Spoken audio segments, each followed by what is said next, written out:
নমস্কার বন্ধুরা, সুদীপা রকমারি চ্যানেলে সবাইকে স্বাগত জানাই।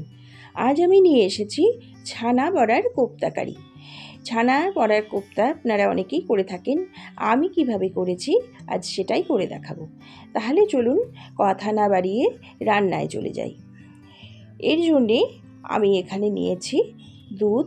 এখানে আমি 2 লিটার দুধ নিয়েছি। 2 লিটার দুধ আমি গ্যাসে বসিয়ে দিয়েছি। গ্যাসে দুধটা খুব ভালোভাবে গরম হয়ে গেলে আমি ছানাটা কেটে নেব।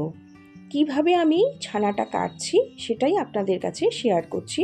ছানা কেটে বড়ার ডালনাটা পুরোটাই আমি আজকে আপনাদের কাছে শেয়ার করব। এখানে দুধটা একদম গরম হয়ে গেলে গ্যাসের আঁচটা কমিয়ে আমি প্রথমে 2 চামচ ভিনিগার দিয়ে দিলাম। গ্যাসের আঁচটা কমিয়েই ছানাটা কাটবেন, তাতে ছানাটা কিন্তু সফট হবে, খেতে ভালো হবে। গ্যাস বাড়িয়ে দিয়ে তাড়াতাড়ি ছানাটা কাটতে যাবেন না। আর ভিনিগারটাও অল্প করে দিতে থাকবেন, একবারেই বেশি পরিমাণ দিয়ে দেবেন না। এইভাবে অল্প অল্প করে ভিনিগার দিয়ে তারপরে ছানাটা কেটে নেবেন। 2 চামচ ভিনিগার দেওয়ার পর আমি এখানে আরও 2 চামচ ভিনিগার দিলাম। 2 চামচের পুরোটা দিইনি, একটু অল্প দিলাম। 1 চামচ ভর্তি আর একটুখানি অল্প করে ভিনিগার দিলাম। দেখুন ছানাটা কেটে এসেছে। এর থেকে বেশি পরিমাণ ভিনিগার কিন্তু দেবেন না, তাহলে ছানাটা টক হয়ে যাবে। এইভাবে দুধ থেকে ছানাটা কেটে নেবেন। দেখুন ছানাটা খুব সুন্দরভাবে হয়ে গেছে। আমি কিন্তু গ্যাসের আঁচটা কমিয়েই ছানাটা কেটে নিচ্ছি। এইভাবে ছানাটা কাটবেন। গ্যাসের আঁচ বাড়িয়ে দিয়ে ছানা কাটলে ছানাটা কিন্তু শক্ত হতে পারে। দেখুন ছানাটা সম্পূর্ণ রেডি। আমি ছাঁকনিতে ছেঁকে একটু সময় রেখে চেপে নিয়েছি। দেখুন একদম সুন্দর পনিরের মতো হয়ে গেছে, সফটও হয়েছে আর একদম সুন্দর ছানাটা ছাঁকা হয়েছে। এইবার ছানাটাকে একটু এইভাবে ভালো করে মেখে নিতে হবে। ছানাটা খুব ভালোভাবে মাখতে হবে, এটাই কিন্তু এই রেসিপিটির মূল টিপস। ছানাটা হাত দিয়ে এইভাবে একটু ম্যাশ করার পর আমি এখানে কিছু উপকরণ এখন দিয়ে দিচ্ছি সামান্য লবণ। লবণটা আন্দাজ করে দেবেন। দিয়ে দিচ্ছি সামান্য হলুদ, আর দিচ্ছি সামান্য কাশ্মীরি লাল লঙ্কার গুঁড়ো, দিচ্ছি 1 চামচ চিনি, আর দিচ্ছি এখানে আমি 1 চামচ ময়দা। এর থেকে বেশি ময়দা কিন্তু দেবেন না, ছানার পরিমাণের বুঝেই ময়দাটা দিতে হবে। আমার এখানে 2 লিটার দুধ আছে, 2 লিটার দুধের ছানা যেহেতু আছে আমি এখানে 1 চামচ ময়দা দিলাম। ময়দার পরিমাণটা একদমই কম হবে, জাস্ট একটুখানি দিতে হবে যাতে বাইন্ডিংটা সুন্দর হয়। অল্প ময়দা দিয়ে আর সমস্ত উপকরণ দিয়ে ছানাটাকে এইবারে আমি খুব ভালোভাবে মেখে নিচ্ছি। দেখুন এই মাখাটা খুব ভালোভাবে মাখতে হবে যাতে সম্পূর্ণ উপকরণে নুন, ঝাল আর মিষ্টি সব কিছুই যেন ছানার মধ্যে খুব সুন্দরভাবে ঢুকে যায়। একদম মিহি করে ছানাটাকে মেখে নিতে হবে। আপনারা ইচ্ছে করলে এই পর্যায়ে ছানাটা বেটেও নিতে পারেন, বেটে নিলেও এটা খুব ভালো টেস্ট হবে। আমি হাত দিয়ে মেখে দেখিয়ে দিচ্ছি। আমি হাত দিয়ে মাখার পরে আমি হাতা দিয়ে এইভাবে পেস্ট করে নিচ্ছি। একদম নরম করে পেস্ট করে নিতে হবে, একটু যেন দানা না থাকে সেইভাবেই পেস্ট করে নিতে হবে। এই ছানার পেস্টটার উপরেই কিন্তু ছানার ডালনার স্বাদটা নির্ভর করবে। এই রান্নাটা আমার মা আমাকে শিখিয়েছেন। মা এত সুন্দর এই রান্নাটা করতেন যে স্বাদ এখনও মুখে লেগে রয়েছে। মা এইভাবেই ছানাটা খুব ভালোভাবে মেখে নিতেন, আমি সেটাই দেখেছি, সেই জন্যে আমি এইভাবেই করে আপনাদের দেখিয়ে দিচ্ছি। এভাবে করবেন খুব ভালোভাবে, এভাবে হাতা দিয়ে আমি মেখে নিচ্ছি। দেখুন ছানাটা কিন্তু একদম সফট করে মাখা হয়ে গেছে, আপনারা দেখেই বুঝতে পারছেন। ছানাটা কিন্তু একদম নরম হয়ে গেছে, একটুও দানা নেই আর একদমই নরম হয়ে গেছে।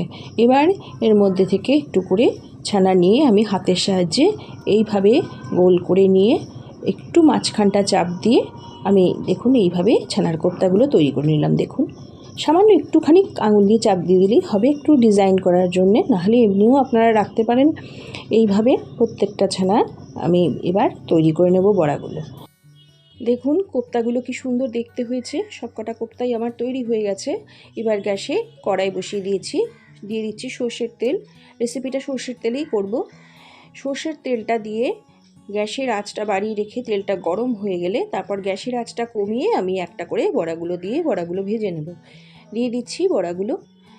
এইভাবে বড়াগুলো ভাজলে তেলটাও একদমই লাগে না, আর খুব সুন্দর করে ভাজাও হয়, ভেতর পর্যন্ত ভাজাটা হয়ে যায়। এইভাবে সব বড়াগুলো আমি দিয়ে দিলাম। বড়াগুলো দিয়ে খুব বেশি সময় রাখার দরকার নেই, 1-2 সেকেন্ডের মতো রেখে আমি উল্টে নেব, নাহলে কিন্তু পুড়ে যাবে। দেখুন উল্টে নিচ্ছি। একটা সাইড বড়া আমার ভাজা হয়ে গেছে, এবার বড়াগুলো তুলে নেব। বড়াগুলো তুলে নিচ্ছি। সব বড়াগুলো তুলে নিয়েছি। এবার বাকি যে তেলটা আছে তার মধ্যেই আমি বাকি বড়াগুলো দিয়ে দিলাম। তেল কিন্তু আমি আর একটুও দিইনি, ওই তেলের মধ্যেই সব ভাজাগুলো হয়ে যাচ্ছে। সব বড়াগুলো আবার আমি দিয়ে দিলাম। এইভাবে একই প্রসেসে আমি বাকি বড়াগুলো ভেজে নিচ্ছি। দেখুন বড়াগুলো কি সুন্দর ভাজা হয়ে গেছে। এবার আমি সব বড়াগুলোই তুলে নেব। সব বড়াগুলো তুলে নেওয়া হয়ে গেছে। কি সুন্দর দেখতে হয়েছে বড়াগুলো। এইবার আমি কড়াইতে যে তেলটা রয়েছে সেই তেলের মধ্যেই দিয়ে দিচ্ছি আর একটু সর্ষের তেল। এই বড়াগুলো ভাজার জন্য কিন্তু তেল একদমই লাগলো না, আপনারা দেখতে পেলেন বড়াগুলো ভাজতে একটুও তেল লাগে না। এবার ওই তেলে গরম হয়ে গেলে আমি দিয়ে দিচ্ছি এখানে 2টো মিডিয়াম সাইজের আলু আমি এরকম লম্বাভাবে কেটে নিয়েছি। আলুটাকে দিয়ে দিলাম। সামান্য নাড়াচাড়া করে নিয়ে আলুটাকে আমি এবার একটি ঢাকনা দিয়ে গ্যাসের আঁচটা কমিয়ে ঢেকে দিলাম। 2 মিনিট বাদে এলাম। আলুটা এবার দেখুন একটু হালকা করে ভেজে নেওয়া হয়ে গেছে। এবার আলুটাকে আমি তুলে নেব। আলুটাকে তুলে নিচ্ছি। আলুটা তুলে নিয়েছি। এবার ওই তেলে দিয়ে দিচ্ছি আর একটু সর্ষের তেল। সর্ষের তেলটা গরম হয়ে গেলে আমি এর মধ্যে দিয়ে দেবো 2টো শুকনো লঙ্কা, একটা তেজপাতা ছিঁড়ে দিয়ে দেবো সামান্য গোটা জিরে আর কিছু চিরা কাঁচা লঙ্কা। ফোড়নটাকে এবার ভালো করে ভেজে নিয়ে আমি এর মধ্যে এবারে দিয়ে দিচ্ছি একটু আদা বাটা। 1 ইঞ্চি মতো আদা আমি বেটে নিয়েছি, সেটা দিয়ে দিলাম। দিয়ে দিচ্ছি একটা টমেটো ছোটো করে কেটে নিয়েছি, টমেটোটা দিয়ে দিলাম। টমেটোটার উপরে এবার একটু লবণ দিয়ে দেবো যাতে টমেটোটা তাড়াতাড়ি সেদ্ধ হয়ে যায়। এবার খুব ভালোভাবে মিশিয়ে আমি এটাকে একটু সময় নাড়াচাড়া করে নেব। টমেটোটা নরম হয়ে যাওয়া পর্যন্ত মিশিয়ে নেব। একটু সময় নাড়াচাড়া করে নিয়েছি, টমেটোটা নরম হয়ে গেছে। এই পর্যায়ে আমি দিয়ে দিলাম 1 চামচ জিরের গুঁড়ো, দিয়ে দেব 1 চামচ ধনের গুঁড়ো, দিয়ে দেব পরিমাণ মতো হলুদ, আর দিয়ে দিচ্ছি সামান্য কাশ্মীরি লাল লঙ্কার গুঁড়ো। রঙের জন্য দিয়ে দিলাম একটু হিংটা দিলে এই রান্নাটার স্বাদটা ভালো আসে। এবার মশলাগুলো ভালো করে নাড়াচাড়া করে নিচ্ছি। একটু সময় মশলাগুলোকে নাড়াচাড়া করে আমি এর মধ্যে দিয়ে দেব সামান্য একটু গরম জল। গরম জলটা দিয়ে মশলাটাকে আমি খুব ভালোভাবে কষে নেব যতক্ষণ না তেল ছেড়ে আসে। খুব ভালোভাবে কষে নিতে হবে যতক্ষণ তেল ছেড়ে না আসবে। এইভাবে কষে নেব। দেখুন মশলা থেকে তেল ছেড়ে এসেছে, সম্পূর্ণ দেখা যাচ্ছে। মশলাটা আমার কষানো হয়ে গেছে। এই পর্যায়ে আমি এর মধ্যে এবারে দিয়ে দেব যে আলুগুলো আমি ভেজে রেখে দিয়েছিলাম সেই আলুগুলো। মশলাটা একটু সময় নিয়ে কষে নেবেন। গ্যাসের আঁচটা কমিয়ে রেখে মশলাটাকে একটু ভালোভাবে কষিয়ে নিলে রান্নাটার স্বাদ ভালো হবে। এবারে আলুগুলো দিয়ে দিলাম। আলুগুলো দেওয়া হয়ে গেছে। আলুগুলো একটু সময় নাড়াচাড়া করে নিচ্ছি। একটু সময় আলুগুলো নাড়াচাড়া করে নিয়ে এর মধ্যে এবারে আমি দিয়ে দিচ্ছি পরিমাণ মতো লবণ। লবণটা আন্দাজ করে দিতে হবে, যেহেতু এই রেসিপিটা ঝোল করব সেই জন্যে লবণটা আন্দাজ মতো দিতে হবে। লবণটা দিয়ে একটু নাড়াচাড়া করে আমি এখানে দিয়ে দিচ্ছি ছানার জল। যেই ছানাটা আমি কেটেছি সেই জলটা কিন্তু ফেলে দিইনি, সেই জলটাই দিয়ে দিলাম। এই জলটা ফেলে দেবেন না, এই জলটা দিয়েই এই রেসিপিটা রান্না করতে হবে। এই জলটা দিয়ে এই রেসিপিটা রান্না করলে এর স্বাদ কিন্তু দুর্দান্ত হয়। আর ছানার জলের পুষ্টিও প্রচুর বেশি। অবশ্যই ছানার জলটা দিয়েই এই রেসিপিটা রান্না করবেন, ছানার জলটা ফেলে দেবেন না। ছানার জলটা দিয়ে একটু সময় নাড়াচাড়া করে নিয়ে আমি ঝোলটা ফুটিয়ে গ্যাসের আঁচটা কমিয়ে একটু সময় ঢেকে দিলাম। চলে এলাম 5 মিনিট বাদে। দেখুন আলুগুলো সম্পূর্ণ সেদ্ধ হয়ে গেছে আর ঝোলটাও ঘন হয়ে এসেছে, কালারটাও দুর্দান্ত এসেছে। ছানার ঝোলটা আমার সম্পূর্ণ রেডি হয়ে গেছে। এই পর্যায়ে আমি এর মধ্যে এখন দিয়ে দিচ্ছি একটু গরম মশলার গুঁড়ো। গরম মশলার গুঁড়োটা কিন্তু আমি ঘরে হামানদিস্তায় গুঁড়ো করে নিয়েছি। এটা এইভাবে গুঁড়ো করে নিলে স্বাদটা কিন্তু বেশি ভালো আসে। এখানে আমি অল্প দারচিনি, একটু 2টো এলাচ আর 2টো লবঙ্গ হামানদিস্তাতে গুঁড়ো করে নিয়েছি। দিয়ে দিচ্ছি সামান্য চিনি, অল্প একটু ঘি আর গরম মশলা দিয়ে এই রেসিপিটা ভীষণ সুন্দর হয়। এমনিতেই নিরামিষ রান্নায় ঘি গরম মশলা ভালো লাগে, অবশ্যই ঘি গরম মশলাটা দেবেন। এই রান্নাটার স্বাদটা কিন্তু দুর্দান্ত হবে। আর চিনি একটু নিরামিষ রান্নায় দিলে ভালোই লাগে। দিয়ে দিলাম কসুরি মেথি, ড্রাই রোস্ট করা কসুরি মেথি এই পর্যায়ে আমি দিয়ে দিলাম। একটু কসুরি মেথি দিলে এর স্বাদটা কিন্তু ভীষণ ভালো আসে। রান্নার শেষে অবশ্যই একটু ড্রাই রোস্ট করা কসুরি মেথি দিয়ে দেবেন। কসুরি মেথি দিয়ে আমি একটু সময় ফুটিয়ে নিলাম। এবার রান্নাটা হয়ে গেছে। এবার আমি গ্যাসের আঁচটা কমিয়ে রেখে ছানার কোপ্তাগুলোকে একটা করে দিয়ে দিচ্ছি।